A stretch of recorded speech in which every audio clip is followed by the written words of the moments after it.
The old mansion on the edge of the town had only one rule. No maid stays longer than 3 months. People whispered that every girl who worked there either disappeared, went mad, or was never seen again. No one knew why. The owner of the mansion was Madame Beatrice, a wealthy widow whose beauty never seemed to fade despite her old age. She was respected during the day, but feared at night. Desperate for money, a young woman named Ada accepted a job as her maid. The townspeople begged her not to go. "That house is cursed," an old woman warned. Ada laughed it off. "It's just an old story." The first week was peaceful. The mansion was spotless, the food was excellent, and Madame Beatrice treated Ada kindly. But every night at exactly 3 a.m., Ada heard footsteps walking slowly through the hallway. When she opened her bedroom door, the hallway was always empty.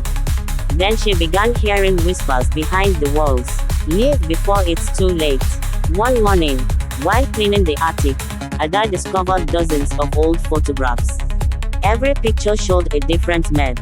On the back of each photo was a date, and every girl had vanished exactly 90 days after arriving. Terrified, Ada tried to resign. Madame Beatrice smiled. "You signed the contract. I'll leave tomorrow." "There is no tomorrow." That night, Ada packed her bags and ran toward the front gate. The gate refused to open. The chains wrapped themselves around it as if alive. Behind her came the familiar footsteps. She turned around. Madame Beatrice was no longer human. Her skin had become gray, her eyes completely black, and her mouth stretched into an impossible smile filled with sharp teeth. "I need one more soul." Ada ran through the forest, but every path led back to the mansion. No matter how far she ran, she always returned to the front door. On the 90th night, the clock struck midnight. The walls began to bleed. The portraits of the missing maids slowly turned their heads toward Ada. Then they all whispered together, "Join us." The floor opened beneath her. She screamed as ghostly hands pulled her into the darkness. The next morning, the mansion looked peaceful again. A new portrait hung on the attic wall.